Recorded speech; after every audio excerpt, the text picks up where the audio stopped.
ಜಯ ಹರನೆ ಜಯ ಜಯ ಗುರು ನಿಗಮಾಂತಗಳಿಗೆ ದುರ್ಲಭನೆ ಜಯ ಕೋರಿಸಿದ್ದೇಶ ದೇವ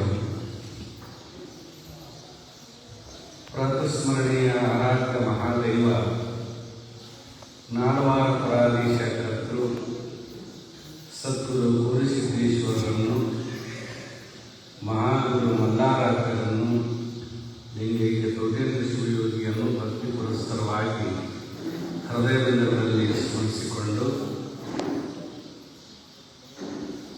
ದೀಪಾವಳಿ ಅಮಾವಾಸ್ಯೆಯ ಪ್ರಯುಕ್ತ ಮಾಸಿಕ ಶಿವಾನುಭವ ಚಿಂತನದ ಅಂಗವಾಗಿ ಇವತ್ತು ಅದ್ಭುತ ಅನ್ನುವಂಥ ರೀತಿಯಲ್ಲಿ ನಡೆದಿರತಕ್ಕಂಥ ಸಂಗೀತ ಕಾರ್ಯಕ್ರಮದಲ್ಲಿ ಬಹಳ ಸುಂದರವಾಗಿ ಜಾನಪದ ಗೀತೆ, ಭಕ್ತಿಗೀತೆ, ತತ್ವಗೀತೆಗಳನ್ನು ಸಾದರಪಡಿಸಿರ್ತಕ್ಕಂಥ ರಾಯಚೂರಿನ ಮೂಲಕವಾಗಿ ಕನ್ನಡ ನಾಡಿನ ಸಂಗೀತ ಲೋಕವನ್ನು ಬೆಳಗ್ತಾ ಇರುವಂಥ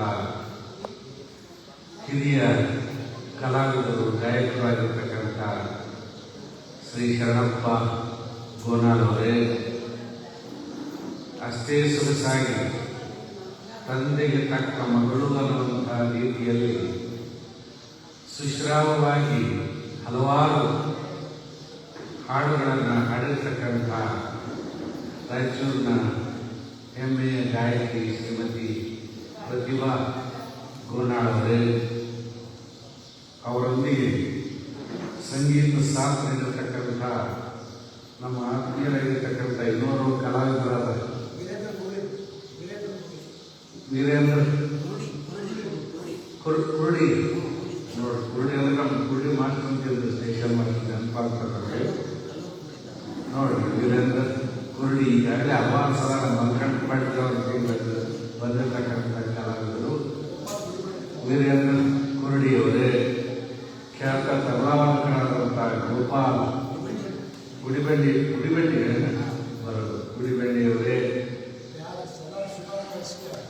ಬಹಳ ಸೊಗಸಾಗಿ ಪ್ರಯಾಣವಾಗಿ ನಮ್ಮನ್ನು ನಡೆಸಿರ್ತಕ್ಕಂಥ ಸುಧಾಕರ್ ಅಸ್ಕಿಹಾಳವರೇ, ನಮ್ಮ ಶ್ರೀಮಠದ ಯಾವತ್ತೂ ಆಸ್ಥಾನದ ಹೆಮ್ಮೆಯ ಅಭಿಮಾನದ ಯುವ ಕಲಾವಿದರಾಗಿರ್ತಕ್ಕಂಥ ಶ್ರೀ ಚಂದ್ರಶೇಖರ್ ಗವಾಯಿಗಳು ಗೂಗಿಯವರೇ, ಇವತ್ತಿನ ವೇದಿಕೆ ಮೇಲೆ ಹಲವಾರು ಕಾರ್ಯಕ್ರಮಗಳನ್ನು ನೀಡಿರ್ತಕ್ಕಂಥ ಎಲ್ಲ ಕಲಾವಿದರೇ, ವೇದಿಕೆ ಮೇಲೆ ತಮ್ಮ ಸುಂದರವಾದಂಥ ಸಾಹಿತ್ಯಕ್ಕಾಗಿ ಗುರುರಕ್ಷೆಯನ್ನು ಪಡೆದುಕೊಂಡಿರತಕ್ಕಂಥ ನಮ್ಮ ಶ್ರೀಮಠದ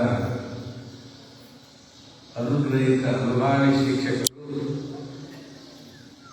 ಹಿರಿಯ ಸಾಹಿತಿಗಳಾಗಿರ್ತಕ್ಕಂಥ ಶ್ರೀ ರುದ್ರಗೌಡ ಪಾಟೀಲ್ ರಾಂಪುರ್ ಅವರೇ,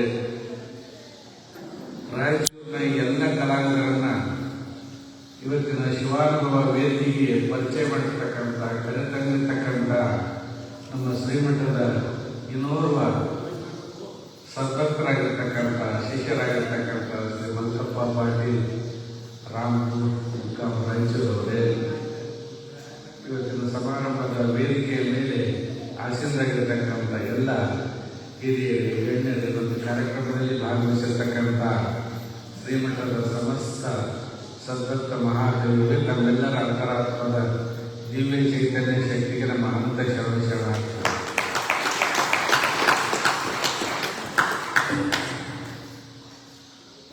ಇವತ್ತು ದೀಪಾವಳಿ ಅಮಾವಾಸ್ಯೆ ನೋಡ್ರಿ, ಎಲ್ಲ ಕಡೆ ದೀಪವನ್ನು ಬೆಳೆಸ್ತಕ್ಕಂಥ ಅಮಾವಾಸ್ಯೆ, ಮನೆ, ದುಕಾನ, ದೇವಸ್ಥಾನ ಎಲ್ಲ ಕಡೆ ದೀಪವನ್ನು ಬೆಳೆಸ್ತಕ್ಕಂಥ ಅಮಾವಾಸ್ಯೆ ನಿನ್ನೆ ಚತುರ್ದಶಿಯೊಂದಿಗೆ ಕಳೆದು ಬಂದಿದ್ದರಿಂದ ಬಹಳ ಜನ ಅಮಾವಾಸ್ಯೆಯ ಪೂಜೆಗಳನ್ನೆಲ್ಲ ನಿನ್ನೆ ಮಾಡ್ಯಾರ. ಇನ್ನೂ ಕೆಲವರು ಇವತ್ತಿನ ದಿವಸ ಪೂಜೆ ಇರೋದ್ರಿಂದ ದುಕಾನ್ ಕಟ್ಕೊಂಡು ತಮ್ಮ ದುಕಾನ್ದೊಳಗ ಮನೆಯೊಳಗೆ ನಿನ್ನೆ ಕೆಲವು ಜನ ದೀಪ ಕಾಯ್ದವರು ಬೆಳಗಾರ ನಿಂತಿಗಟ್ಟು ಆರಾಮ ಮನೆಯೊಳಗೆ ಮಕ್ಕಳಾರ. ಈ ಅಮಾವಾಸ್ಯೆಗೆ ಸ್ವಲ್ಪ ಜನ ಪ್ರತಿ ವರ್ಷ ದೀಪಾವಳಿ ಯುಗಾದಿ ಅಮಾವಾಸ್ಯೆ ಸಂದರ್ಭದಲ್ಲಿ ಜನ ಸ್ವಲ್ಪ ಸೇರಿದ್ರು ಕೂಡ ನೀವು ಖಾತ್ರಿ ದೀಪ ಕಾಯೋದು, ಖಾತ್ರಿ ದೀಪ ಕಾಯೋದು ಇವತ್ತು ಹಚ್ಚಿ ನಾಳೆಗೆ ಆಗೋಗ್ತಕ್ಕಂಥ ದೀಪಗಳನ್ನ ಕಾಯುವಂಥ ಸಂದರ್ಭಗಳಲ್ಲ. ದೀಪಾವಳಿ ಅಮಾವಾಸ್ಯೆಯ ಸಂದರ್ಭದಲ್ಲಿ ನೀವೆಲ್ಲ ಇಲ್ಲಿ ಬಂದು ಭಾಗವಹಿಸಿ ಇಂಥ ತತ್ವಗೀತೆಗಳನ್ನ, ಭಕ್ತಿಗೀತೆಗಳನ್ನ, ಶಿವಾನುಭವಗಳ ವಿಚಾರಗಳನ್ನ ಕೇಳ್ತೀರಿ ಅಂತಂದ್ರೆ ಅದು ಆರದ ನಂದಾದೀಪ, ಹೃದಯದೊಳಗೆ ಅಳವಡಿಸಿಕೊಂಡು ಹೋಗ್ತಕ್ಕಂಥದ್ದು ಆರದ ನಂದಾದೀಪ. ಈ ಆರದ ನಂದಾದೀಪವನ್ನ ಬೆಳತಕ್ಕಂಥ ಸಂಪತ್ತು ಅಂದ್ರೆ ನೀವೆಲ್ಲರೂ ಅಂತ ಕೂಡ ಹೇಳ್ಬೇಕು. ಇವತ್ತು ನೋಡಿದ್ರೆ ಇವತ್ತು ಕಾಲ ಎಂಥದ್ದು ಅಂತಂದ್ರೆ ನೀವೆಲ್ಲ ಕೇಳಿರ್ತೀವಿ, ವಚನ ಎಲ್ಲರೂ ಕೇಳ್ತೀವಿ. ಕಡ ಬೇಡ, ಫಲ ಬೇಡ, ಖುಷಿಯ ನುಡಿಯೋದು ಬೇಡ, ಬಸವಣ್ಣ ವಚನ ಕೇಳ್ತೀವಿ, ಬರ್ತದೆ ಎಲ್ಲರಿಗೂ. ಇವತ್ತು ಒಬ್ಬ ಕವಿ ಅವನಿಗೆ ಬರೀತಾನೆ ಹೆಂಗ ಅಂತಂದ್ರೆ, ಇವತ್ತಿನ ಕಾಲ ಎಂಥದ್ರೊಳಗೆ ಹೆಂಗೆ ಬರೀತಾನೆ ಹೆಂಗ ಅಂತಂದ್ರೆ, ಉಣಬೇಡ ತಿನ್ನಬೇಡ. ಇದು ಹೊಸ ವಚನ, ಒಬ್ಬ ಆಧುನಿಕ ಕವಿ ಬಂದಿರ್ತಕ್ಕಂಥದ್ದು. ಉಣಬೇಡ ತಿನ್ನಬೇಡ, ನೀರು ಕುಡಿಯಲು ಬೇಡ. ಉಣಬೇಡ ತಿನ್ನಬೇಡ, ನೀರು ಕುಡಿಯಲು ಬೇಡ, ಕೈಯಲ್ಲಿ ಹಿಡಿದ ಮೊಬೈಲ್ ಬಿಡಬೇಡ. ಉಣಬೇಡ ತಿನ್ನಬೇಡ, ನೀರು ಕುಡಿಯಲು ಬೇಡ, ಕೈಯಲ್ಲಿ ಹಿಡಿದ ಮೊಬೈಲ್ ಬಿಡಬೇಡ, ಇನ್ಸ್ಟಾಗ್ರಾಮ್ ನೋಡದೆ ಮಲಗಬೇಡ, ರೀಲ್ಸ್ ಪೋಸ್ಟ್ ಮಾಡಲು ಮರೆಬೇಡ, ಮನೆಗೆ ಬೆಂಕಿ ಬಿದ್ದರೂ ಕದಲಬೇಡ, ಮೊಬೈಲ್ ಹುಚ್ಚು ಬಿಡಬೇಡ ಅಂತ ಬಿಡಬೇಡ.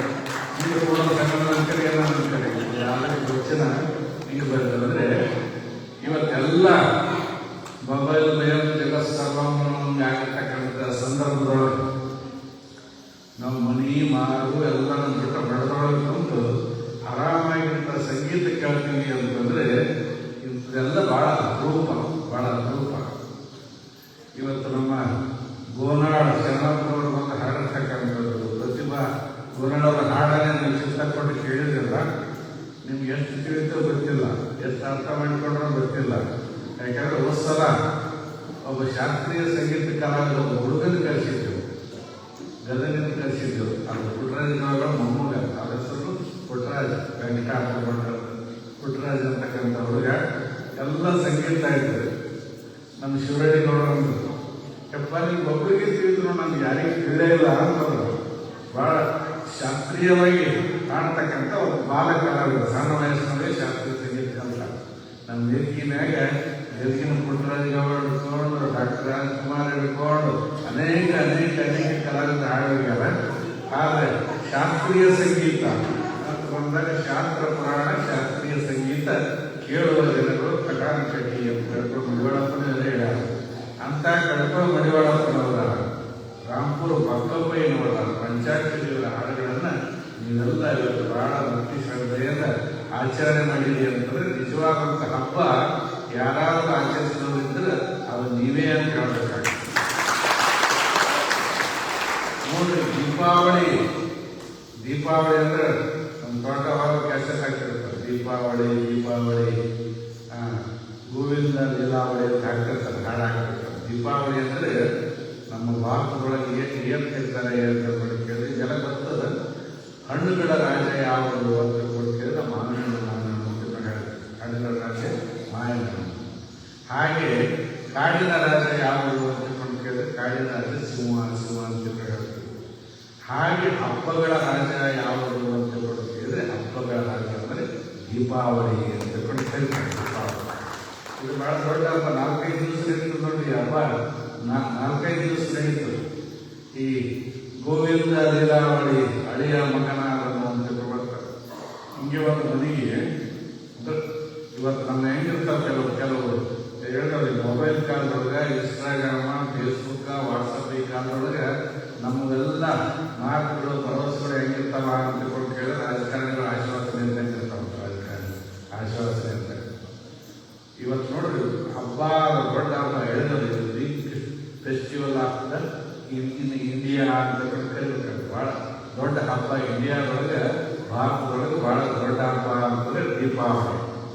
ಒಂದು ಕಡೆ ದೀಪಾವಳಿ ಅಂತಂದ್ರೆ ಹೇಗೆ ಉಂಡದ್ದು ಉಗಾದಿ ಅಂತ, ಮಿಂದದ್ದು ದೀಪಾವಳಿ ಅಂದ್ರೆ ಬಹಳ ಭಕ್ತಿಯಿಂದ ನಿನ್ನೆ ಚತುರ್ದಶಿ ಇದ್ರೊಳಗೆ ಮೊನ್ನೆ ನೀರು ತುಂಬುತ್ತಾರೆ. ಕೇರು ಆಂಡ ಎಲ್ಲ ತುಂಬ್ತಾರೆ, ನೀರು ತುಂಬ ಹಬ್ಬ ಅಂತ ತಿಳ್ಕೊಂಡು ಕರೀತಾರೆ. ಮನೆ ಸ್ವಚ್ಛ ಮಾಡ್ತಾರೆ, ನೀರು ತುಂಬ್ತಾರೆ, ನೀರಿನ ಪಾತ್ರಗಳಿಗೆ ಕೇರಿಗೆಲ್ಲ ಪೂಜೆ ಮಾಡ್ತಾರೆ, ನೀರು ತುಂಬ ಹಬ್ಬ. ನಿನ್ನೆ ಏನು ಬರ್ತಾರೆ ಚತುರ್ದಶಿ, ನರಕ ಚತುರ್ದಶಿ. ಶ್ರೀಕೃಷ್ಣ ಪರಮಾತ್ಮ ನರಕಾಸುರನನ್ನ ಸಂಹಾರ ಮಾಡಿದ ದಿನ ಅಂತ ತಿಳ್ಕೊಳ್ಳೋದು ಕರೀತಾರೆ. ಆ ನರಕ ಚತುರ್ದಶಿ ಅಂತಂದ್ರೆ ಅದು ಸ್ನಾನ ಮಾಡ್ತಕ್ಕಂಥ ದಿನ. ಅದು ಎಂಥ ಸ್ನಾನ ಅಂತಾರೆ, ಅಭ್ಯಂಗದ ಸ್ನಾನ ಮಾಡ್ತಕ್ಕಂಥ ದಿನ. ಮೈ ಕೈ ಎಲ್ಲ ಒಬ್ಬರೆಣ್ಣೆ ಹಚ್ಕೊಂಡು ಸುಡು ಸುಡ ನೀರು ಮೈ ಒಳಗೆ ಹಾಕೊಂಡು ತಲೆನಾಗ ಹಾಕೊಂಡು ಮಡಿ ಹಾಕ್ತಕ್ಕಂಥ ದಿನ ಅಂತಂದ್ರೆ ಅದು ನರಕ ಚತುರ್ದಶಿ ದಿವಸ. ಅವತ್ತು ಮಡಿಯಾಗಿ ಇವತ್ತು ಲಕ್ಷ್ಮೀ ದೇವತೆಯನ್ನು ಅಮಾವಾಸ್ಯೆ ದಿವಸ ಪೂಜೆ ಮಾಡ್ತಾರೆ. ಕೆಲವು ಜನ ಚತುರ್ದಶಿ ದಿವಸ ಪೂಜೆ ಮಾಡ್ತಾರೆ. ಏನೋ ಭಾಳ ಜನ ಚತುರ್ದಶಿ ಪೂಜೆ ಮಾಡ್ತಾರೆ. ಅಂದ್ರೆ ಮಡಿಯಾಗಿ ದೇವರನ್ನು ಪೂಜೆ ಮಾಡ್ತಕ್ಕಂಥದ್ದು ಅಂತಂದ್ರೆ ಅದು ದೀಪಾವಳಿ. ಅದಕ್ಕೆ ಹಿಂದದ್ದು ದೀಪಾವಳಿ, ಮುಂದದ್ದು ಉಗಾದಿ ಅಂತ ತಿಳ್ಕೊಂಡು. ನಾಳೆ ದಿವಸ ಪಾಡ್ಯ ಅಂತಂದ್ರೆ ಸಾಹಿತ್ಯ ಮುಹೂರ್ತ ಒಳ್ಳೆ ದಿನ ಅಂತ ತಿಳ್ಕೊಂಡು ಭಾಳ ಜನ ಭಾವಿಸ್ಕೊಳ್ತಾರೆ. ಬಲಿ ಚಕ್ರವರ್ತಿಯನ್ನ ಭೂಮಿಗೆ ವಿಷ್ಣು ಕೂದತಕ್ಕಂಥ ದಿನ ಅಂತ ಆಚರಣೆ ಮಾಡ್ತಾರೆ. ಮತ್ತು ಅದ್ರ ಮರುದಿನ ಹಟ್ಟಿ ಹಬ್ಬ ಅಂತ ಕೆಲವು ಕಡೆ ಆಚರಣೆ ಮಾಡ್ತಾರೆ. ಒಟ್ಟು 5 ದಿನ ಆಚರಣೆ ಮಾಡ್ತಕ್ಕಂಥದ್ದು ಅಂತಂದ್ರೆ ಈ ದೀಪಾವಳಿ ಹಬ್ಬ. ಅದಕ್ಕೆ ಇದು ಮಿಂದದ್ದು ದೀಪಾವಳಿ ಅಂತ ಕರೆದ್ರಲ್ಲ. ಮೀಯದು ಅಂತಂದ್ರೆ ಹೇಳ್ತಾರೆ ಶಾಣ ಕಡೆ, ಮೀಯದೆ ಕಪ್ಪೆ, ಮೀಯದೆ ಮೀನು ಅವು ನೀರಾಗಿರ್ತಾವ. ಮುಂಜಾನೆ ಸಹಿತ ಹೊಳೆಯಾಗ ಬಾಣಾಗ ಮೀನ ಕಪ್ಪೆ ಇರ್ತಾವ. ಅವು ಮೀಯದೆ ದಿನ ನಿಂತಿರ್ತಾವ. ಅದು ಬಿಂದದ್ದು ಪವಿತ್ರ ಅಲ್ಲ. ಇವತ್ತೇನು ನಾವು ಒಳ್ಳೆ ವಿಚಾರಗಳನ್ನ, ಒಳ್ಳೆ ಸಂಗೀತವನ್ನ ಕೇಳಿ ಅದರೊಳಗೆ ನಾವು ನಿಂದೆವಲ್ಲ, ಅದರೊಳಗೆ ನಾವು ತೊಡಗಿಸ್ಕೊಂಡೇವಲ್ಲ, ಇದು ನಿಜವಾದಂಥ ಮೀಯುವಿಕೆ, ಇದು ನಿಜವಾದಂಥ ಸ್ನಾನ. ಅದಕ್ಕೆ ನಾಳೆ ಬಂದಿರತಕ್ಕಂಥ ಒಂದು ಹಾಡಲ್ಲಿ ಹಾಡ್ತಿರ್ತಾರೆ, ಮಾಡು ಮನವನ್ನು ಪರಿಶುದ್ಧ ಇರುವ ಕೂರಿಸಿದ್ದಾರೆ. ಹಾಗೆ ಮನಸ್ಸು ಪರಿಶುದ್ಧ ಮಾಡ್ತಕ್ಕಂಥ ಮೀಯುವಿಕೆ ಅನ್ನೋದು ಅದು ನಿಜವಾದಂಥ ಸ್ನಾನ ಅಂತ ತಿಳ್ಕೊಂಡು ಭಾವಿಸಿಕೊಂಡು ನಾವೆಲ್ಲ ಇವತ್ತು ಒಳ್ಳೊಳ್ಳೆ ಎಂಥ ತತ್ವಪದಕಾರ ನೋಡಿದ್ವಿ. ಕಡ್ಕೊಂಡು ಮಡಿವಾಳಪ್ಪನವರಾಗಿರ್ಬೋದು, ಕೂಡೂರು ಬಸವಲಿಂಗರಾಗಿರ್ಬೋದು, ರಾಂಪುರ ಬಕ್ಕಪ್ಪಯ್ಯನವರಾಗಿರ್ಬೋದು. ರಾಂಪುರ ಬಕ್ಕಪ್ಪಯ್ಯನವ್ರ ಪದ ಹಾಡೋದು ಕೇಳಿದ ಮಲ್ಕಪ್ಪ ಹೇಳಿದವರು. ರಾಂಪುರ ಬಕ್ಕಪ್ಪಯ್ಯನವ್ರು ಸಾಹಿತ್ಯ ಬಿಟ್ಟುವಾದರು ನನ್ನ ಗವಾಯಿಗಳು. ರಾಂಪುರ ಬಕ್ಕಪ್ಪಯ್ಯ ಅಂತಂದ್ರೆ ಎಂಥವ್ರು, ನಮ್ಮ ಸಾಹಿತ್ಯ ನಾನೇ ಹೇಳ್ತೀನಿ. ರಾಂಪುರ ಬಕ್ಕಪ್ಪಯ್ಯ ಅಂತಂದ್ರೆ ಎಂಥವ್ರು ಅಂತಂದ್ರೆ ಆದ್ಯ ಸ್ವರವಚನಕಾರ ಅಂತ ಕರೀತಾರೆ. ಷಣ್ಮುಖ ದೇವರದಾಸರವರು ಆದ್ಯ ವಚನಕಾರ ಅಂತ ತಿಳ್ಕೊಂಡು ಪ್ರಶಂಸೆ ಮಾಡಿದರೆ ಮೂಲ ವಚನಕಾರ, ಮರು ವಚನ ಬಂದಂಥವ್ರು ದೇವರದಾಸರವರು. ಅದಕ್ಕೆ ಆ ಮುದೂರು ದೇವರದಾಸರವರನ್ನ ಆದ್ಯ ವಚನಕಾರ ಅಂತ ತಿಳ್ಕೊಂಡು ಕರೀತಾರೆ. ಹಾಗೆ ಆದ್ಯ ಸ್ವರವಚನಕಾರ ಯಾವ ಅಂತ ತಿಳ್ಕೊಂಡು ಕೇಳಿದ್ರೆ ಕೆಲವರ ವಿಚಾರದಲ್ಲಿ ಕೆಲವು ಅಂತಂದ್ರೆ ಆದ್ಯ ಸ್ವರವಚನಕಾರರು ಅಂತಂದ್ರೆ ರಾಂಪುರ ಬಕ್ಕಪ್ಪಯ್ಯನವರು. ಅದು ನಮ್ಮಲ್ಲಿ ಆಗಿರ್ತಕ್ಕಂಥದ್ದು, ನಮ್ಮ ನಡುವೆ ಆಗಿರ್ತಕ್ಕಂಥದ್ದು. ಅದಕ್ಕೆ ನಮ್ಮ ಭಾಗದವರಿಗೆಲ್ಲ ಬಸ್ನಾಗ ರಾಂಪುರ ಬಕ್ಕಪ್ಪಯ್ಯನವ್ರ ಪದ ಹಾಡೋದು ದಿನನೇ ಇಲ್ಲ ಅನ್ನೋದು ರಾಂಪುರ ಬಕ್ಕಪ್ಪಯ್ಯನವ್ರ ಪದ ಹಾಡ್ತಾರೆ. ನಮ್ಮ ಭಾಗದವರಿಗೆಲ್ಲ ರಾಂಪುರ ಬಕ್ಕಪ್ಪಯ್ಯನವ್ರ ಪದ ಹಾಡ್ತಾರೆ. ರಾಂಪುರ ಬಕ್ಕಪ್ಪಯ್ಯನವರು ಬಹಳ ಅತ್ಯುತ್ತಮ ಸ್ವರವಚನಕಾರ. ಅವ್ರ ಭಾಷಾ ಪ್ರೌಢಮೆ ಎಂಥದ್ದು ಅಂತಂದ್ರೆ ನಾವು ಹೇಳಿದವಲ್ಲ, ಈ ಸ್ನಾನ ಮಾಡೋದು ಹೊರ ಸ್ನಾನ ಮಾಡಿದ್ರೆ ಕೆರೆ ಸ್ನಾನ ಅಲ್ಲ, ಒಳಗೆ ಸ್ನಾನ ಮಾಡೋದು ಅಂತ ಹೇಳಿದವಲ್ಲ. ಹಾಗೆ ಅವ್ರು ತಂಬಾಕು ಸೇರೋದು ನಿಂತುಕೊಂಡು ಕೇಳಿದ್ದಾರೆ. ತಂಬಾಕು ಸೇರೋದು ಹೊರಗಿನ ತಂಬಾಕಲ್ಲ, ರೊಕ್ಕ ಕೊಡಿಸಿರ್ತಕ್ಕಂಥ ತಂಬಾಕಲ್ಲ, ಎಲ್ಲಿ ಬೆಳೆಸಿರ್ತಕ್ಕಂಥ ತಂಬಾಕಲ್ಲ. ತಂಬಾಕು ಎಂಥದ್ದು ಅಂದ್ಕೊಂಡು ಕೇಳಿದ್ರೆ ಅವ್ರು ಹೇಳ್ತಾರೆ, ತಂಬಾಕು ಸೇರೋಣ ಬನ್ನೀರೇ ನಾವೆಲ್ಲರೂ ಕೂಡಿ ಗಾಂಜಾ ಸೇರೋಣ ಬನ್ನೀರೇ. ತಂಬಾಕ ಸೇರಲಿಕ್ಕ ಚಿಲಿಮಿ ಇಲ್ಲ, ಏನೂ ಇಲ್ಲ, ಚಿಲಿಮೀನ ತರಲಾಕ ಚಿಂತನಳ್ಳಿ ವಾರನಂತ ಬಂದನಂತ ಕುಂತನಂತ ನಿಂತನಂತ ತಂಬಾಕು ಸೇರೋಣ ಬನ್ನಿ. ನೋಡ್ರಿ, ಆ ಭಾಷೆ ಬರ್ತಾರೆ ಕನ್ನಡ ಭಾಷೆ ಒಳ್ಳೆ ಮಾಡಿ. ವಾರನಂತ ಬಂದನಂತ ಕುಂತನಂತ ನಿಂತನಂತ ತಂಬಾಕು ಸೇರೋಣ ಬನ್ನೀರೇ ನಾವೆಲ್ಲರೂ ಕೂಡಿ ಗಾಂಜಾ ಸೇರೋಣ ಬನ್ನೀರೇ. ಗಾಂಜಾನ ಸೇರಲಾಕ ಹಳ್ಳಿ ಇಲ್ಲ, ಏನೂ ಇಲ್ಲ, ಹಳ್ಳಿನ ತರಲಾಕ ಹಳ್ಳಿ ಬಾರನಂತ ಬಂದನಂತ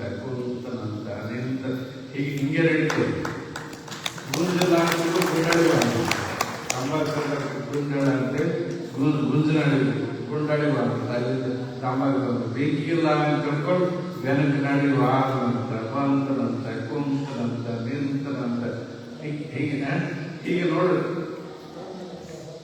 ಅದು ಬಂದನಂತ ಬಂದನಂತ ಕುಂತನಂತ ನಿಂತನಂತ ಆ ಶಬ್ದ ಒಳ್ಳೆ ಬಳಿ ಬಳಸಂತ ಶಬ್ದ ನಮ್ಮ ಈ ಭಾಗದ ರಾಂಪುರ ಬಕ್ಕಪ್ಪನವರು ರುದ್ರಗೌಡ ಊರಿನವರು ಮಲ್ಕಪ್ಪ ಪಾಟೀಲ್ ಊರಿನವರು ಆದ್ಯ ಸರೋಜನಕಾರ ಅವ್ರು ಕೇಳ್ತಾರ ಅವ್ರ ದೇಹ ಬಳ್ಳಿನ ಕರ್ಪೂರದಾಗ ಕರೆ ಬರೋದು ರಾಂಪುರ ಬಕ್ಕಪ್ಪ ಜನ ನೋಡ್ತಾರೆ ಕರ್ಪೂರದಾಗ ಕರೆ ಬರೋದು ಅಂಥವ್ರು ಬಂದಿರ್ತಕ್ಕಂಥ ಸಾಹಿತ್ಯ ಭಾಳ ಅಮೂಲ್ಯವಾದಂಥ ತತ್ವಗೀತೆಗಳು ಕಡ್ಕೊಳ ಮಡಿವಾಳ ಅನ್ನೋರಾಯ್ತು ಕಡ್ಕೊಳ ಮಡಿವಾಳ ಅನ್ನೋರಂತೂ ಇವತ್ತು ಆಧುನಿಕ ವಿಚಾರಧಾರೆಯವರಿಗೆ ತಟ್ಟತಕ್ಕಂಥ ರೀತಿಯಲ್ಲಿ ಅನೇಕ ಕವಿತೆಗಳನ್ನು ಬರೆದಿದ್ದಾರೆ.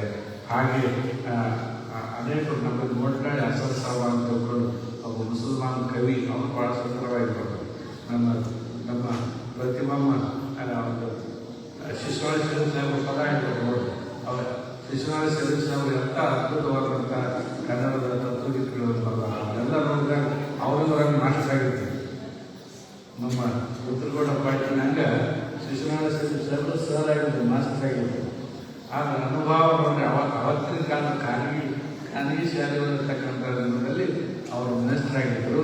ಅವರ ಅನುಭವ ಭಾಳ ದೂರಂಗೆ ಭಾಳ ಸುಂದರವಾಗಿ ನಾವು ರುದ್ರಗೌಡರು ಯಾವ ದೊಡ್ಡ ಸಾಹಿತ್ಯಕ್ಕೂ ಕಮ್ಮಿಲ್ಲ ಅನ್ನೋ ಭಕ್ತಿ ನೋಡು ಬಕ್ಕಪ್ಪ ನೂರಾಂತರ ಬರ್ತಾರೆ. ನಮ್ಮ ಮಂಡಲದ ಹಲವಾರು ಗೀತೆಗಳು ಬರ್ತಾರೆ ಪ್ರಕಟ ಆಗಿವೆ. ಇಂಥ ಹಲವಾರು ಗೀತೆಗಳನ್ನು ಬರೆಯುವಂಥ ಸಾಮರ್ಥ್ಯ ಉಳ್ಳವರು. ಆಕೃತಿ ಕಿರಿದಾದರೂ ಪ್ರಾಯಕ್ಕೆ ಕಿರಿದಾದರೂ ಆಕೃತಿ ಕಿರಿದಾದರೂ ಅಭಿಪ್ರಾಯಕ್ಕೆ ಕಿರಿದಕ್ಕುಮೆ ಅನ್ನುವಂಗ ಅವರು ಭಾಳ ಸೊಗಸಾಗಿ ಸುಂದರವಾದಂಥ ಗೀತೆಗಳನ್ನೆಲ್ಲ ಬರೀತಕ್ಕಂಥ ಒಂದು ಸಾಮರ್ಥ್ಯ ಉಳ್ಳವರು. ಹಂಗೆ ರಾಮಪುರ ಬಕ್ಕಪ್ಪಯ್ಯವರು ಆವತ್ತಿನ ಕಾಲದೊಳಗೆ ಒಬ್ಬ ಮುಸಲ್ಮಾನ್ ಜನಾಂಗದಲ್ಲಿ ಹುಟ್ಟಿ ನೋಡಿ ಧರ್ಮ ಹೇಗೆ ಇವತ್ತು ಆ ಧರ್ಮ ಈ ಧರ್ಮ ಎಲ್ಲ ನಡೀತಾ ಇದೆ. ಎಲ್ಲ ಹೊರಗಡೆ ಆ ಧರ್ಮ ಈ ಧರ್ಮ ಆ ಸಂಸ್ಕೃತಿ ಈ ಸಂಸ್ಕೃತಿ ಇವೆಲ್ಲ ನಡೀತಾ ಇದೆ. ಆವತ್ತಿನ ಕಾಲದೊಳಗೆ ಶಿಶುನಾಳ ಶರೀಫ್ ಸಾಹೇಬರು ಅವ್ರ ಗುರು ಗೋವಿಂದ ಭಟ್ರು ಬ್ರಾಹ್ಮಣರು. ಇವರು ಮುಸಲ್ಮಾನರು, ಅವ್ರ ಗುರು ಗೋವಿಂದ ಭಟ್ರು ಬ್ರಾಹ್ಮಣರು. ಮತ್ತು ಅವ್ರು ಕಲ್ತಿದ್ದೆಲ್ಲ ಅನಾಥ ಪ್ರಭುಗಳ ಶೂನ್ಯ ಸಂಪಾದನೆಯನ್ನು ಅವರು ಓದಿ ಕಲ್ತಿದ್ರು. ಅಂದರೆ ಅಷ್ಟು ಸಹಿಷ್ಣುತೆಯನ್ನು ಆವತ್ತಿನ ಕಾಲದಲ್ಲಿ ಅವ್ರು ಸಾಧಿಸಿದ್ರು. ಇವತ್ತು ನಾವು ಹೊಡೆದಾಡ್ತೀವಿ. ಆಗ ನಿಜವಾಗಿರ್ತಕ್ಕಂಥ ಧರ್ಮ, ನಿಜವಾಗಿರ್ತಕ್ಕಂಥ ಸಂಸ್ಕೃತಿ ಅದು ಎಲ್ಲಿ ಅದ ಅಂತ ಕೇಳಿದ್ರೆ ಈ ಜಾನಪದ ಸಾಹಿತ್ಯದಲ್ಲಿ ಅದ ಅಂತ ಹೇಳೋದು ತಪ್ಪಾಗಿದೆ. ಯಾಕಂದರೆ ಎಲ್ಲದಕ್ಕೂ ಮೂಲ ಸಾಹಿತ್ಯ ಅಂದರೆ ಜಾನಪದ ಸಾಹಿತ್ಯ, ಜನರಿಂದ ಬಂದಿರತಕ್ಕಂಥ ಸಾಹಿತ್ಯ. ಇವತ್ತು ನಾಳೆ ಜಾನಪದ ಸಾಹಿತ್ಯ ಬೇರೆ ಬೇರೆನೇ ಆಗಿರ್ತಾವೆ. ಏನೇನೋ ಬರೆಯೋದು, ಹಾಡೋದು, ಟ್ಯಾಕ್ಟರ್ನಾಗ ಹಾಕೊಂಡು ಪದ ಹಾಕೊಂಡ್ಬಿಟ್ಟಿರ್ತಾರೆ. ಜಾನಪದ ಸಾಹಿತ್ಯ ಅನ್ನಂಗಿಲ್ಲ. ಹೌದು ನೋಡ್ರಿ, ಅಶ್ಲೀಲ ಸಾಹಿತ್ಯವನ್ನೆಲ್ಲ ಬರೋದು ಜಾನಪದ ಅಂತ ಕೂಡ ಹೆಸರು ಕೊಡ್ತಾರೆ. ಜಾನಪದ ಅಂತಾರಲ್ಲ, ಜನರಾಡುವಂಥ ಸಹಜವಾದ ಭಾಷೆಯಿಂದ ಜನರಿಂದ ಬಂದಿರತಕ್ಕಂಥದ್ದು ಜನಪದ ಸಾಹಿತ್ಯ. ಅಂಥ ಜನಪದ ಸಾಹಿತ್ಯ ಈ ಸಲ ನಮ್ಮ ಜನಪದ ಸಾಹಿತ್ಯ ತತ್ವಪದ ಕಲಾವಿದರು ಬೇಕು ಅಂತ ನಮ್ಮ ಮಲ್ಕಪ್ಪ ಪಾಟೀಲ್ ಹೇಳಿದ್ರು. ಭಾಷಣ ಹೇಳಿದವಾಗ ಶಾಸ್ತ್ರೀಯ ಸಂಗೀತ ಕಲಾವಿದರನ್ನು ಕಲಿಸಿದ್ದೆವು. ಭಾಳ ಜನರಿಗೆ ಆ ಶಾಸ್ತ್ರೀಯ ಸಂಗೀತ ಬಲ್ಲರಿಗೆ ಅರ್ಥ ಆಗ್ತದೆ, ಎಲ್ಲರಿಗೆ ಅದು ಅರ್ಥ ಆಗಿರೋದಿಲ್ಲ. ಈ ಸಲ ಎಲ್ಲರೇ ಅರ್ಥ ಆಗಂಗೆ ಜಾನಪದ ಗೀತೆಗಳು, ಭಕ್ತಿ ಗೀತೆಗಳು, ತತ್ವಗೀತೆಗಳು ಆಡಬೇಕು ಅಂತ ಬಂದಾಗ ನಮ್ಮ ಶರಣಪ್ಪ ಗೋನಾಳವರನ್ನು ಇವತ್ತು ನಮ್ಮ ಈ ವೇದಿಕೆಗೆ ಕರೆದುಕೊಂಡು ಬಂದು ನಮ್ಮ ಮಲ್ಕಪ್ಪ ಪಾಟೀಲ್ ಅವರು ಅವರ ಶಿವಾನಂದವರ ಅವರು ಸದಸ್ಯರೇ, ಮಠದ ಶಿವಾನಂದವರಿಗೆ ಸದಸ್ಯರ ಮೆಂಬರ್ ಅವರು. ಮತ್ತು ಅವ್ರ ಕರ್ತವ್ಯ ಕರ್ಕೊಂಡು ಬಂದಿದ್ದು ಭಾಳ ಸೊಗಸಾಗಿ ತತ್ವಗೀತೆಗಳನ್ನು ಭಕ್ತಿಗಳನ್ನು ಕೆಲಸವನ್ನು ಮಾಡಿದ್ದಾರೆ. ನಿಜವಾದಂಥ ಹಬ್ಬದ ಆಚರಣೆ ಅಂದರೆ ಇದನ್ನೇ ಹಬ್ಬದ ಆಚರಣೆ. ಸುಮ್ಮನೆ ಕೆಲವರು ಆಚರಣೆ ಮಾಡ್ತಿರ್ತಾರೆ. ಹೇಳಿದ್ರು ಬೆಂಗಳೂರಿನಿಂದ ಮುಂಬೈಯಿಂದ ಹಬ್ಬಕ್ಕೆ ಬಂದಿರ್ತಾರೆ. ಒಬ್ಬರು ಬಂದ ನಾಳೆ ಮನೆಗೆ ಹಳೆ ಬಂದ ಮನೆಗೆ ಸಣ್ಣ ಮಕ್ಕಳದ್ದು ಮಾಮ ಬಂದ ಅಂತ ಭಾಳ ಖುಷಿ ಆಯಿತು. ಮಾಮ ಬಂದ ಏನು ತಂದ ಅಂತ ತಿಳ್ಕೊಂಡು ಅದೆಲ್ಲ ಹಾಡಬೇಕು. ಮಾಮ ಬಂದ ಏನು ತಂದ ನಮ್ಮ ಹುಡುಗರ ಹಂಗೆ ಮಾಮ ಬಂದ ಏನು ತಂದ ಎಲ್ಲ ಓದಿ ಕುಂದಾಡಕ್ಕೆ. ಅವಾಗ ಮಾಮ ಹೇಳಿದ, ನಾನು ಭಾರಿ ಗಿಫ್ಟ್ ತಂದಿದ್ದೆ ಸಲ ಅಂತಂದ. ಏನು ಗಿಫ್ಟ್ ತಂದಿದ್ವಿ? ನಾನು ದೊಡ್ಡ ಪಟಾಕಿ ತಂದಿದ್ವಿ. ದೊಡ್ಡ ಪಟಾಕಿ ಅದೇನಾದರೂ ಹಚ್ಚಿ ಹಚ್ಚಿದೆ ಅಂತಂದ್ರೆ ಇಡೀ ಊರಿಗೂರೇ ಕಿವಿ ಕಳ್ಸ್ಬೇಕು ಅಂತ ಪಟಾಕಿ ತಂದಿದೆ ಅಂತ ಅವಾಗ ಎಲ್ಲರೂ ಏ ಮಾಮ ಹಚ್ಚಂದ್ರೆ ಸಂಜೆಗೆ ಹಚ್ಚ ಮಾಡಿದ್ರೆ ಸಂಜೆಗೆ ಎಲ್ಲ ಹುಡುಗರು ಸೇರಿದ್ರು. ಇಡೀ ಊರನ್ನೋರು ಎಲ್ಲ ಹುಡುಗರು ಸೇರಿದ್ರು. ಈ ಪಟಾಕಿ ತಂದಿದ್ದಾನ ಅವಂತ ಮೊದಲು ಎಲ್ಲರೂ ಕಿವಿ ಮುಚ್ಚಿಗದೆ ಅಂತ ಭಾಳ ದೊಡ್ಡ ಸೌಂಡ್ ಮಾಡ್ಬೋದ ಕಿವಿ ಎಲ್ಲ ಗಚ್ಚಿಟ್ಟು ಹೋಗ್ತಾ ಕಿವಿ ಮುಚ್ಚಿಗದೆ ಮತ್ತು ಭಾಳ ದೂರ ನಿಂದಿರಿಸಿದ ನಿಂದಿರಿಸಿ ಒಂದು ಕೋರಿಗೆ ಈ ಸುಸುಬತ್ತಿ ಹಚ್ಚಿದೇವಲ್ಲ ದೀಪ ಹಚ್ಚಿದ ಸುಸುಬತ್ತಿ ಕಟ್ಟಿ ಅದು ಕಚ್ಚಿದ ಎಲ್ಲರೂ ಕಿವಿ ಮುಚ್ಕೊಂಡು ನಿಂತರು ದೂರ ನಿಂತರು. ಭಾಳ ಜನ ಸೇರಿದ್ರು. ಅದು ಎಂಥ ಶಬ್ದ ಮಾಡ್ತದೆ ಎಂಥ ಸೌಂಡ್ ಮಾಡ್ತದ ಕೇಳ್ಬೇಕಂತ ತಿಳ್ಕೊಂಡು ಎಲ್ಲರೂ ಸೇರಿದ್ರು. ಇನ್ನೇನು ಅದು ಸೌಂಡ್ ಮಾಡ್ತದ ಅಂತ ತಿಳ್ಕೊಂಡು ಎಲ್ಲರೂ ಕಿವಿ ಮುಚ್ಕೊಂಡಿದ್ರು. ಭಾಳ ದೊಡ್ಡ ಸೌಂಡ್ ಆಗ್ತದೆ ಎಲ್ಲರೂ ಕಾಯ್ಕೊಂಡಿದ್ರು. ಆದರೆ ಹಲವಾರು ದಿವಸಗಳ ಕಾಲದ ನಂತರ ಅದು ಹೆಂಗೆ ಸಿಗ್ತದೆ ಪುಸ್ ಅಂತ ಆಗಿರುತ್ತೆ. ಅದು ಸೌಂಡ್ ಮಾಡಲಿಲ್ಲ, ಅದು ಸುಮ್ಮನೆ ಪುಸ್ ಅಂತ ಹೇಳಿದ್ರೆ ಆಗಿರ್ತದೆ. ಅಂದರೆ ಇವತ್ತು ನಮಗೆ ಭರವಸೆಗಳು ನಂಬಿಕೆಗಳು ಹಿಂಗೆ ಆಗ್ತಾ ಇದ್ದಾವೆ. ಇವತ್ತೆಲ್ಲ ಹೇಳಿದ್ರೆ ರಾಜಕಾರಣಿಗಳ ಭರವಸೆ ಆದಂಗೆ ಆಗ್ತಾ ಇರ್ತವೆ. ಅಂಥದ್ರೊಳಗೆ ಹಬ್ಬದ ದಿವಸ ನಾವು ಒಳ್ಳೆ ಸಂಗೀತವನ್ನು ಕೇಳಿದ್ವಿ, ಒಳ್ಳೆ ಮಾಧುರ್ಯಪೂರ್ಣವಾದಂಥ ಹಾಡುಗಳನ್ನು ಕೇಳಿದ್ವಿ ಅಂತಂದರೆ ನಿಜವಾಗ್ಲೂ ನಮಗೊಂದು ಇದೊಂದು ಸುಯೋಗ ಅಂತ ತಿಳ್ಕೊಂಡು ಅದೆಲ್ಲ ಭಾವಿಸಿಕೊಂಡು ಶಿವಾನುಭವ ಅಂದರೆ ಇದೆ. ಬರೀ ಭಾಷಣ ಮಾಡೋದಲ್ಲ, ಇದರೊಳಗೆ ಹಾಡುಗಳು ತತ್ವಗಳಿರ್ತವೆ, ನೀತಿಗಳಿರ್ತವೆ, ವಚನ ಸಾಹಿತ್ಯದೊಳಗೆ ನೀತಿ ಇರ್ತದೆ, ತತ್ವ ಇರ್ತದೆ, ದಾಸ ಸಾಹಿತ್ಯದೊಳಗೆ ನೀತಿ ತತ್ವಗಳೆಲ್ಲ ಇರ್ತವೆ. ಅವುಗಳನ್ನೆಲ್ಲ ಕೇಳಿ ನಾವು ತಿಳ್ಕೊಳ್ಳೋ ಜೊತೆಗೆ ಅವರ ರೀತಿಯೊಳಗೆ ಆಚರಣೆ ತಂದುಕೊಳ್ತಕ್ಕಂಥ ಒಂದು ಕೆಲಸ ನಮ್ಮದಾಗಬೇಕು. ಇವತ್ತಿನ ಶಿವಾನುಭವ ಜಾನಪದ ತತ್ವಗೀತೆಗಳಲ್ಲಿ ಕೇಳುವಂಥ ಒಂದು ಸಂದರ್ಭ ಇವತ್ತಿನ ದಿವಸ ಒದಗಿ ಬಂದಿರತಕ್ಕಂಥದ್ದು ಬಹಳ ಸಂತೋಷದ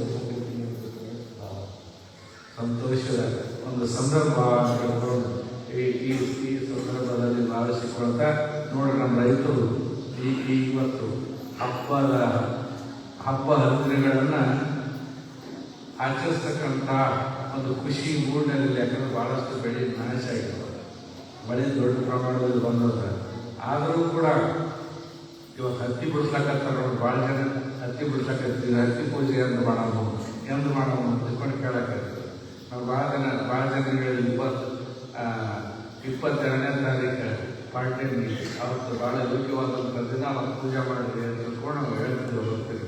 ಅಂದರೆ ಹತ್ತಿ ಹೆಂಗೆ ಬರೋದಿಲ್ಲ, ಹೆಂಗೆ ಜಗತ್ತಿನೊಳಗೆ ಅನ್ನೋದಕ್ಕೆ ಹತ್ತಿ ಒಂದು ಉದಾಹರಣೆ ಹೆಂಗೆ ಅಂತ ಕೇಳಿದ್ರೆ, ನಾವೇ ಬರತಕ್ಕಂಥ ಒಂದು ಗದ್ಯನ ಅಂದರೆ ಪದ್ಯನ ಅಂದರೆ ಅಂತ ಒಂದು ಸಾಹಿತ್ಯ. ಬೆಳಗಿನ ಬಿಸಿಲಿನಲ್ಲಿ ಬೆಳ್ಳಗೆ ಅರಳಿ ನಿಂತು ಹೊಳೆಯುತ್ತಿರುವ ಬೆಳಗಿನ ಬಿಸಿಲಿನಲ್ಲಿ ಬೆಳ್ಳಗೆ ಅರಳಿ ನಿಂತು ಹೊಳೆಯುತ್ತಿರುವ ಹತ್ತಿಯನ್ನು ಭೂತಾಯಿ ಕೇಳಿದರು. ಮುಂಜಾನೆ ಹೊತ್ತು ಹತ್ತಿ ಗಿಡದಾಗ ಹತ್ತಿ ಹಳ್ಳಿ ಬೆಳ್ಳ ಹೊಳೆತಿತ್ತು, ಅದನ್ನು ಕುರಿತು ಭೂಮಿ ತಾಯಿ ಕೇಳಿದ್ರು, ಹತ್ತಿ ಕೇಳಿದ್ರು. ಬೆಳ್ಳಗೆ ಹಳ್ಳಿ ನಿಂತಿತ್ತು, ಹತ್ತಿ ಕೇಳಿದ್ರು. ನನ್ನ ಕಪ್ಪು ನೆಲದ ಒಡಲಿನಿಂದ ಬಂದ ನೀನು ಅದು ಹೇಗೆ ಇಷ್ಟೊಂದು ಬೆಳಕು? ನನ್ನ ಕಪ್ಪು ಭೂಮಿಯಿಂದ ಬಂದಿದ್ದೀನಿ ನೀನು, ನನ್ನ ಕಪ್ಪು ಮಣ್ಣಿನಿಂದ ಬಂದ ನೀನು ಹೇಗೆ ಇಷ್ಟೊಂದು ಬೆಳಕು? ಅದಕ್ಕೆ ಹತ್ತಿ ಹೇಳಿತು, ಇರಬಹುದು ತಾಯಿ ನಿನ್ನ ಒಡಲು ಕಪ್ಪು, ಇರಬಹುದು ತಾಯಿ ನಿನ್ನ ಒಡಲು ಕಪ್ಪು, ಆದರೆ ನಿನ್ನ ಅಂತಃಕರಣದ ಹಾರೈಕೆ ಕಪ್ಪು ಎನ್ನುವುದು ತಪ್ಪು ತಪ್ಪು ತಪ್ಪು. ನಿನ್ನ ಅಂತಃಕರಣದ ಹಾರೈಕೆಯ ಹೊಳಪು ನನ್ನ ನಾಗಿಸಿದೆ ಬೆಳಕು ಬೆಳಕು ಬೆಳಕು ಅಂತ ಹೇಳ್ತೇವೆ. ಹಾಗೆ ದೇವರಲ್ಲಿ ನಾವು ಭಕ್ತಿ ಶ್ರದ್ಧೆ ಇಟ್ಟು ಕೋಲಿಸಿದ್ದೇಶ್ವರ ನಮ್ಮೆಲ್ಲರೂ ಏನು ಆಶೀರ್ವಾದ ಮಾಡಿದಂತಂದ್ರೆ ಭೂಮಿಯಿಂದ ಬಂದಿರತಕ್ಕಂಥ ಹತ್ತಿ ಬೆಳಪಾಗುವ ಹಾಗೆ ನಾವು ಅವನ ಆಶೀರ್ವಾದವನ್ನು ಪಡೆದುಕೊಂಡು ಅವನ ಜಗತ್ತಿನಲ್ಲಿ ಹುಟ್ಟಿ ಬಂದೀವಿ ಅಂತಂದರೆ ಅವ ಅಂತಃಕರಣ ಮಾಡಿದ ಅಂತಂದರೆ ನಮ್ಮೆಲ್ಲ ಕಷ್ಟಗಳು ಪರಿಹಾರ ಆಗಿ ಜಗತ್ತಿನ ಕಷ್ಟೆಲ್ಲ ಹೊರತು ಹೊರಗಿನ ಬೆಳಕು ಅನ್ನುವಂಥ ರೀತಿಯಲ್ಲಿ ನಮ್ಮೆಲ್ಲರ ಬದುಕು ಆಗಬೇಕು ಆಗಲಿ ಅಂತ ತಿಳ್ಕೊಳ್ಳೋ ಸಂದರ್ಭದಲ್ಲಿ ಹಾರೈಸಿ ಇವತ್ತಿನ ದಿವಸ ನೋಡ್ರಿ ಒಳ್ಳೆ ಸಂಗೀತವನ್ನು ಕೇಳಿದ್ರು. ಆ ಮಗು ಕೂಡ ಭಾಳ ಚೆಂದ ಹಾಡಿತು. ನಮ್ಮ ಚಂದ್ರಶೇಖರ್ ಗೌಡಗಳವರು ಒಳ್ಳೆ ರಾಗ ಸಂಯೋಜಕರು. ಅವರು ಭಾಳ ಸೊಗಸಾಗಿ ರಾಗ ಸಂಯೋಜನೆ ಮಾಡಿದ ನಮ್ಮ ದುರ್ಗೋಡ ಪಾಟೀಲ್ ಅವರಿಗೆ. ಮತ್ತು ನಮ್ಮ ಸಂಗೀತಕ್ಕೂ ಸಿದ್ಧ ಒಂದು ಬೆಳಕು, ಬುದ್ಧ ಒಂದು ಬೆಳಕು ಕೇಳಿ ಹಾಡೋದು, ಬಸವ ಒಂದು ಬೆಳಕು, ಮಹತ್ವದ ಬೆಳಕಾಗಿ ಜಗತ್ತೊಳಗೆ ಬಂದಿರ್ತಾರೆ. ಅವರ ಬೆಳಕಿನೊಳಗೆ ಬಾಳಬೇಕಾದ್ರೆ ನಮ್ಮ ಕರ್ತವ್ಯ. ಆಗ ನಾವು ಅವ್ರ ಬೆಳಕಿನಲ್ಲಿ ಬಾಳಂಗಿಲ್ಲ. ನಮ್ಮದು ಎಲ್ಲ ಬರೀ ಹುಡುಕು ಅನ್ನುವಂಗೆ ಹುಡುಕಿನೊಳಗೆ ನಾವು ಬಾಳ್ತಾ ಇದ್ದೀವಿ. ಯಾರು ಆ ಹುಡುಕನ್ನು ಬಿಟ್ಟು ಮಹಾತ್ಮ ತೋರಿದಂಥ ಇಂಥ ತತ್ವಜ್ಞಾನಿಗಳ ಹಾಡಿನಲ್ಲಿರುವಂಥ ಸಾಲಿನಂಗೆ ಯಾರು ಬೆಳಗ್ತಾರ ಅವರು ಜ್ಯೋತಿ ಮುಟ್ಟಿದ ಜ್ಯೋತಿಯಂತೆ ಮತ್ತೊಂದು ಜ್ಯೋತಿಯ ಆಗುವರು ನೋಡಯ್ಯ ನಾಲ್ವಾರ ದೇಶ ತೋರಿಸ್ತೀವಿ ನಾವೆಲ್ಲ ಮತ್ತು ಪ್ರತಿ ಬೆಳಕಾಗಬೇಕು. ಮಹಾತ್ಮನ ಮಾಡಬೇಕು ಹೇಳಿದ್ರೆ ನಾವು ಪ್ರತಿಯೊಂದು ಬೆಳಕಾಗಬೇಕು. ಅದೇ ದೀಪಾವಳಿಯ ಒಂದು ಬಹಳ ಸಂದೇಶ ತಿಳ್ಕೊಂಡು ಈ ಸಂದರ್ಭದಲ್ಲಿ ವ್ಯವಸ್ಥೆ ಇವತ್ತಿನ ಕಾರ್ಯಕ್ರಮದಲ್ಲಿ ಬಹಳ ಸೊಗಸಾಗಿ ಆಗಿರುವಂಥ ಎಲ್ಲ ಕಲಾವಿದರು ನೋಡಿ. ನಮ್ಮ ಶರಣಪ್ಪ ಗುನಾಳವರ ಸುಪುತ್ರಿ ಪ್ರತಿಭಾ ಗುನಾಳವರು ಭಾಳ ಸಂಸಾರ ಕಂಡ ಭಾಳ ಚಂದ ಹಾಡಿದರು. ಸುಮಾರು ಈ 30-35 ವರ್ಷಗಳ ಹಿಂದೆ ನಮ್ಮ ಮಠದ ಪ್ರಥಮ ಕ್ಯಾಸೆಟ್ ಆದಾಗ ಇಲ್ಲಿ BR ಛಾಯಾ ಅಂತ ಒಬ್ಬ ಕಲಾವಿದರು ನಮ್ಮ ಜಾತ್ರೆ ಒಳಗೆ ಹಾಡಿದರು. ಆವಾಗಿನ ಕಾಲ ಎಂಥದ್ದು ಅಂತಂದರೆ ಚಲನಚಿತ್ರ ಗಾಯಕಿಯರು ಅಂತಾರಲ್ಲ, ಆ್ಯಕ್ಟ್ರೆಸ್ ಅಂತಾರಲ್ಲ, ನಮ್ಮ ಹಳ್ಳಿ ಜನ ನೋಡಿರಲಿಲ್ಲ. 92-93 ಸಂದರ್ಭಗಳು ಅಷ್ಟೇ ಅಲ್ಲ, ಈ ಈ ರಿದಮ್ ಪ್ಯಾಡು ಇವೆಲ್ಲ ನೋಡಿರಲಿಲ್ಲ. ಅವಾಗ ಒಂದು ಸಲ ಆ ಮದ್ರಾಸಿನ ಪ್ರಸನ್ನ ಅಂತ ತಿಳ್ಕೊಂಡು ಒಂದು ಕಲಾವಿದ ಮ್ಯಾಂಡೋಲಿನ ವಾದನ ಬಾರಿಸಿದ್ರೆ ಇಡೀ ಜಾತ್ರೆನೇ ಸಾವಿರಾರು ಜನ ಸ್ತಬ್ಧವಾಗಿ ಕುಳಿತುಕೊಂಡು ಆ BR ಛಾಯಾವರ ಹಾಡುಗಳನ್ನು ಕೇಳಿದ್ರು. ಇವತ್ತು ಅದು ನೆನಪು ಬರುವಂಥ ರೀತಿ ಅನೇಕ ಕಲಾವಿದರು ಬಂದಾಗ ಆಮೇಲೆ ಸಂಗೀತ ಕಟ್ಟಿ ಅಂತವ್ರು ಕರೆದ ಬಂದವರಿದ್ದಾರೆ. ಆದರೆ ಅವುಗಳನ್ನೆಲ್ಲ ಮತ್ತೆ ನೆನಪಿರ್ತಕ್ಕಂಥ ರೀತಿಯಲ್ಲಿ ನಮ್ಮ ಶ್ರೀಮತಿ ಪ್ರತಿಭಾ ಗೋನಾಳ್ ಅವರು ಭಾಳ ಸೊಗಸಾಗಿ ಹಾಡುವಂಥವ್ರು. ಹಾಗೆ ಎಲ್ಲ ಕಲಾವಿದರು ರಿದಮ್ ನುಡಿಸ್ತಕ್ಕಂಥವ್ರು, ತಬಲ ನುಡಿಸ್ತಕ್ಕಂಥವ್ರು, ಹಾರ್ಮೋನಿಯಂ ನುಡಿಸ್ತಕ್ಕಂಥವ್ರು, ಎಲ್ಲ ತಾಳ ಮೇಳ ಎಲ್ಲ ಸರಿಯಾಗಿದ್ದರೆ ಹಾಡಿನಲ್ಲಿ ಸಕ್ಕರೆ ದಕ್ಕಂಗೆ ಆಗ್ತದೆ. ಹಾಗೆ ಅಂತ ಎಲ್ಲ ಕಲಾವಿದರು ತಮ್ಮ ಸೇವೆಯನ್ನು ಸಲ್ಲಿಸಿದ್ದಾರೆ. ಆ ಎಲ್ಲ ಕಲಾವಿದರಿಗೆ ವಿಶೇಷವಾಗಿ ಸಂಗೀತ ಸೇವೆ ಸಲ್ಲಿಸ್ತಕ್ಕಂಥ ಶರಣಪ್ಪ ಗುನಾಳ್ ಅವರ ಸಿಬ್ಬಂದಿಗೆ ಮತ್ತೆ ಅವರು ಶ್ರೀಮಠಕ್ಕೆ ಬಂದು ಹಾಡುವಂಥ ಸಂಗೀತ ಕಾರ್ಯಕ್ರಮ ನೀಡುವಂಥ ಸಂದರ್ಭಗಳು ಬಂದ ತಿಳ್ಕೊಂಡು ಈ ಸಂದರ್ಭದಲ್ಲಿ ಹಾರೈಸ್ತಾ ಸಂಗೀತ ಜೊತೆಗೆ ಸಾಹಿತ್ಯದ ನೋಡೋಣ ಬಹಳ ಸೊಗಸಾಗಿ ಬರತಕ್ಕಂಥ ಹಾಡನ್ನು ನಾವೆಲ್ಲ ಕೇಳಿದೆವು.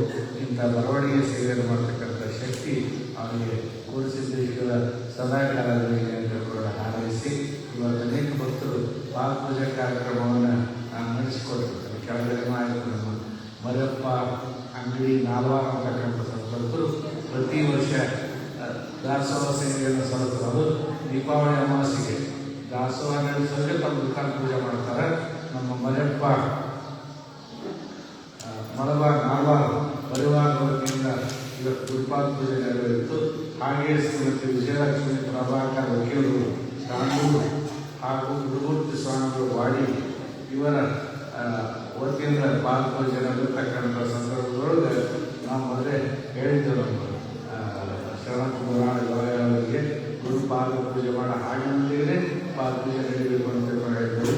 ಮೊದಲಿದ್ದ ಭಕ್ತಗೀತೆ ಭಕ್ತಿಗೀತೆ ಜೊತೆಗೆ ಗುರುಪಾದ ಪೂಜೆ ಅದು ಥಿಯರಿ ಪ್ರಾಕ್ಟಿಕಲ್ ಎಲ್ಲ ಒಂದೇ ಸಲ ನಮಗಾಗಿತ್ತು.